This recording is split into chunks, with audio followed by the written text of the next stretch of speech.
Hello, everyone, and welcome to the Sherry Welsh Coaching Podcast. This is Phil Johnson, and joining me today is Sherry Welsh. Sherry is a leadership coach who works with professionals, both individuals privately and groups within companies. And she has published a book titled Slowing Down: Unexpected Ways to Thrive as a Female Leader. You can get that book from Amazon and any other major book retailer. And you can also subscribe to this podcast, the Sherry Welsh Coaching Podcast, on iTunes, Google Play, and other podcast directories. Sherry, thanks for being with us today. Hi, Phil. Thanks for having me. So, Sherry, today we are on the third of our three-part series on your trust model, about how to build trust in your personal and professional relationships rather than having it erode. I think we've been seeing pretty clearly that the three components of this trust model, which are integrity and transparency and communication, are very closely intertwined. And in the first two parts of this series, we covered integrity, which you succinctly defined as doing what you say you're going to do. And in the second part, we covered transparency, which I guess the summary way of expressing that would be is getting everything on the table. And today, in our third part, we'll be covering the matter of communication. So maybe you could begin today, Sherry, by just giving us the key components of the communication aspect of this trust model. Sure. So the simple phrase for communication is a very broad word. So what I like to have it translate to is asking for what you want. If something isn't clear, you want to ask for clarity. If something is understood a certain way, you want to ask for confirmation that that's the proper understanding. So communication, a lot of it is verbal. We do live in a society where much of it is written in the form of emails and texts, and we'll talk about that.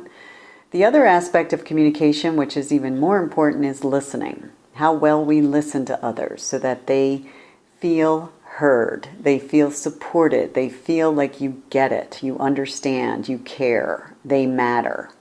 All of those things come from really powerful listening as an effective communicator.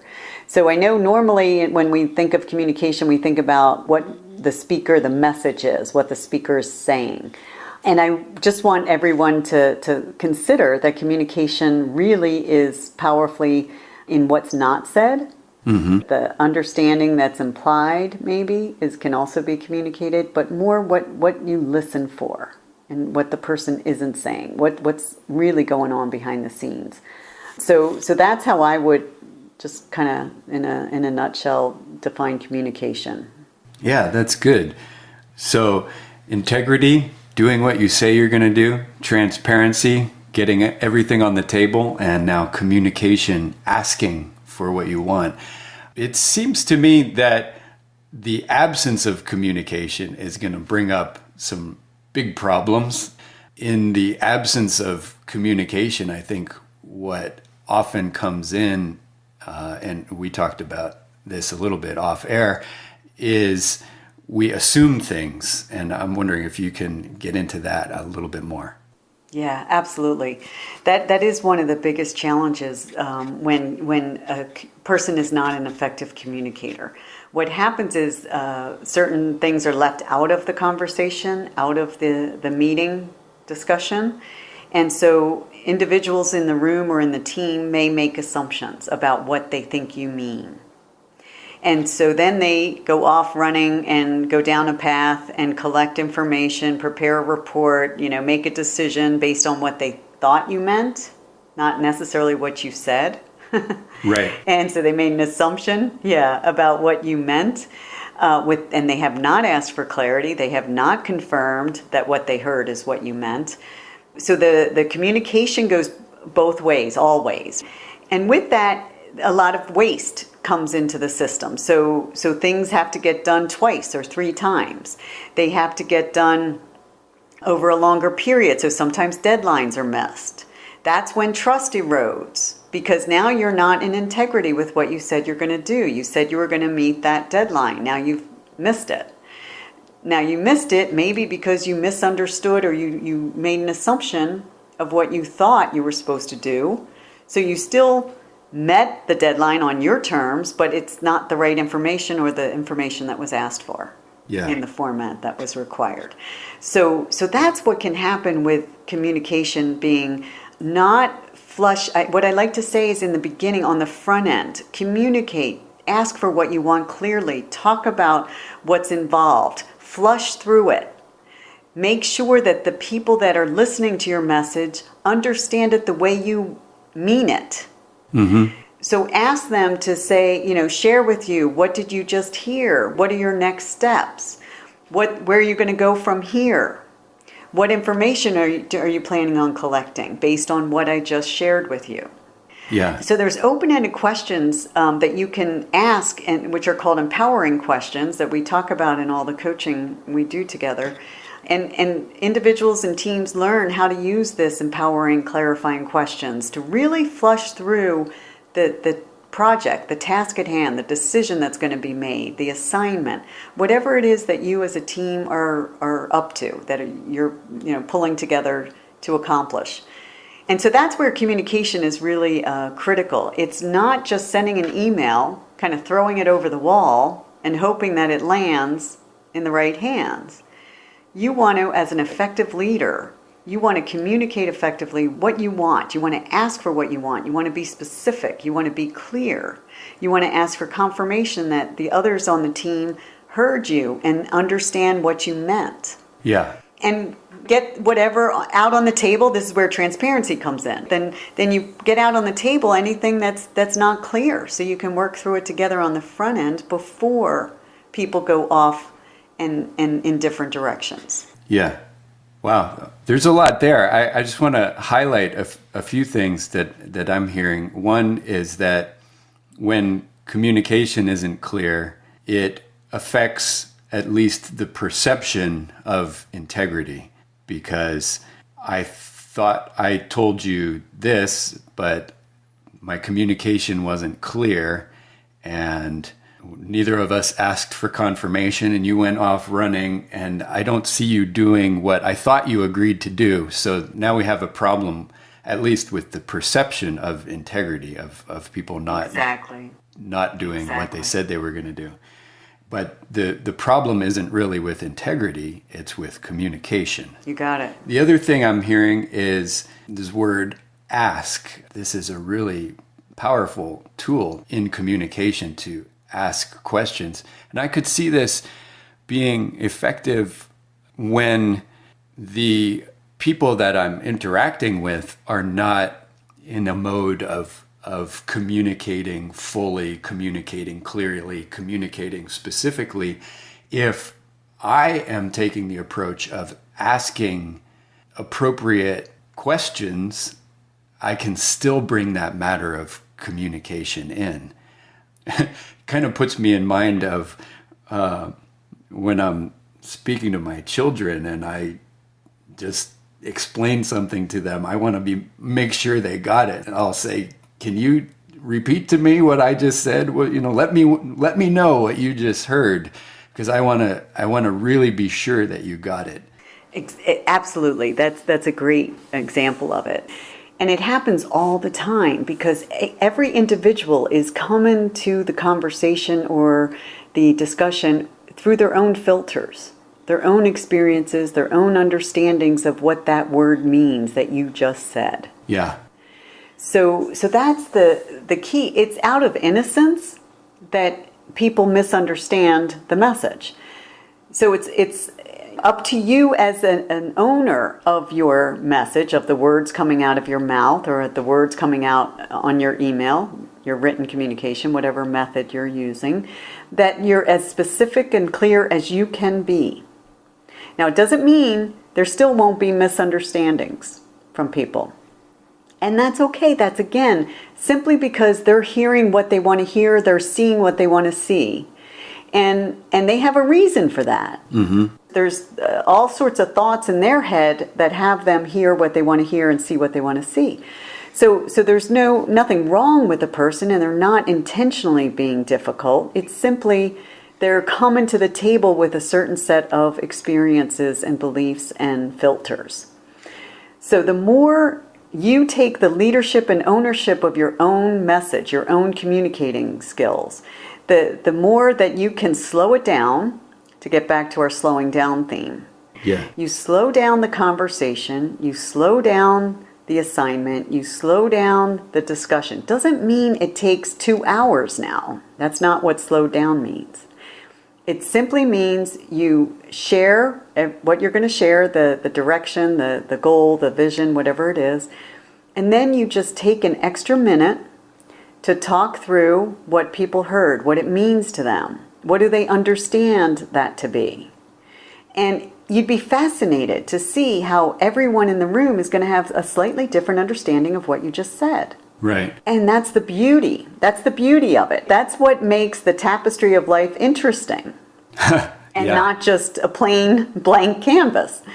Everybody has a certain color they're bringing to it. So you want to embrace that. You want to create that extra minute in the beginning of an assignment or task or goal or objective or decision-making session you're going to have. You want to build that extra minute in to allow others to share what they just heard, what they see as the objective, the goal, the direction. And then co-create together what's next. Who does what? Who's going to be responsible for what? Who's going to get what done by when? Mm-hmm. And that's when you operate as a cohesive team. That's when trust continues to build. Yeah. So I'm hearing something else in what you're saying related to actually all three of these elements of trust, the integrity, the transparency, and the communication. The matter of efficiency has come into, I think, all three of our discussions, especially in the professional realm. We're not talking about trust in just a feel-good sense, but we're coming together in our companies and in teams to accomplish something, to carry out a common goal for the company or whatever it is. And when trust is growing, when trust is being built, the team operates at a much more efficient level than it does when trust is eroding. Absolutely. Absolutely. That was beautifully summarized, Phil. Because that's what it's all about in the professional realm as well as the personal realm. And we can talk about that. I don't know if you've caught yourself say to your kids, I don't know how many times I've said this. I don't know how many times, we've talked about this. I don't know how many times I have to tell you this. That's the words that come out of my mouth with my son. Sure. Right? Yes. And the poor kid. So it's not that I haven't said it 10 times. It's that I, as the communicator, I'm the one, it's my message. I didn't take time to slow it down and see if he understood what I said to be the same thing I mean. And so shame on me for allowing that opportunity to pass by, and he either ignores it or does what he's going to do. And he's just not seeing the same vision that I'm seeing. Yeah. He's not seeing the same sense of urgency that I'm seeing. He's, for whatever reason. And that's because maybe I haven't shared all of that with him. And that's the transparency piece coming back in, where if I don't share the context or what the reason is or the purpose of me wanting him to take this action or do this thing, whatever it might be, then he's, he doesn't care as much as I do. Same within the professional realm. And that's where, when others are going down their path and really, think they heard what you said, think they get it, they have enough experience, they get you, they know what you mean, and they go off. Many times that works, and that's fine, and it is efficient and productive. However, like you said, more and more, we are living in a world where people are running meeting to meeting to meeting, back to back. They're inundated with emails, hundreds a day. they're inundated with messages and texts here and instant this and call me right away. So the individual in our society today in the professional realm is being pulled in so many different directions, not because they're out of control or they can't handle the job they have. It's simply the society, the digital age that we're a part of. So that's where it's more and more important to really allow yourself that extra minute on the front end to just put things on pause, put it in slow motion, right, to flush through the assignment, the task at hand, the goal, the objective, the decision, whatever it is that you're coming together as a team to accomplish. Just 1 minute and ask, okay, share with me. I'd like to hear from a few of you what you just heard, what you see as the next step. Yeah. And usually when you say, what's the next step, you're going to get a sense of whether the cohesion, the understanding is common or not. And then you get movement forward. Yeah. Which is the idea. Instead of nothing happening because they're not sure whether that's what you meant, so they just don't do anything. They're hoping, maybe they'll know later that it's more clear. Maybe someone else is going to do it. So that's where the efficiency breaks down, and that's where the trust breaks down, because assumptions get made and there's expectations taking place instead of clear co-created agreements that are communicated, open, transparent, and then it's possible for people to do what they say they're going to do because everything's on the table. Yeah. Yeah, it's, I guess, tough in a business or personal realm where we're going 100 miles an hour all the time to recognize the value of taking that extra 2, 5, 10 minutes to make sure that everything's on the table, to make sure things are communicated clearly so that everyone can go out and act with integrity, can do what they said they were going to do. And efficiency, right? Like Yeah. you said, it's really an efficient method. Yeah. Yeah, but to wrap our busy minds around the fact that those extra few minutes may save us hours or days or even more on the back end. Because to clean up after you come back to the next meeting and you find out, well, this key component of our project, I thought you were going to do it. You thought I was going to do it. Neither of us did it. And now we're set back how long? And not only that, my trust in you and your trust in me has eroded. Exactly. And the most important thing as it relates to business is money is wasted. Yeah. So time is money in the business world and in our world in total. So when you're missing deadlines, when you are not communicating effectively and you're not open and honest with each other and you don't have everything on the table, so you're not able to execute what you said you would, you've missed an opportunity to ensure that you're operating with the most efficient and most cost-effective method possible. So it changes everything when you can use these three elements and communicate is the most common of all three, is going to show up the most. And when you're really, embracing it and being honest about it and using it effectively, then that's when you operate as an organization effectively and you're high performing, you make more money as a company, you're able to do more with that money you make for the greater good in whatever way that is, whether it's new innovation, philanthropy, stockholder returns, whatever it is that you are involved in with your particular company. Yeah. So the idea is that, the better you get at the trust model with each other, the way you work with each other effectively and building that trust and strengthening it, the better results you're going to have for everyone involved. And that's just what it's all about. That's what we're here for, to really, make the best of it. That's operating in level 5 as true partners where we all win. Yeah, and that's even higher, right? Even level 6, level 7 at that point, where it's really sheer brilliance. You're able to create anything together as a team because you trust each other, you talk to each other, you do what you say you're going to do. you get the results you want to get. And you keep expanding from there. It keeps strengthening. It's like a self-fulfilling prophecy. When you keep getting the good results, you keep getting better at it, you keep trusting more, you keep strengthening that. It keeps building. The momentum continues. Yeah.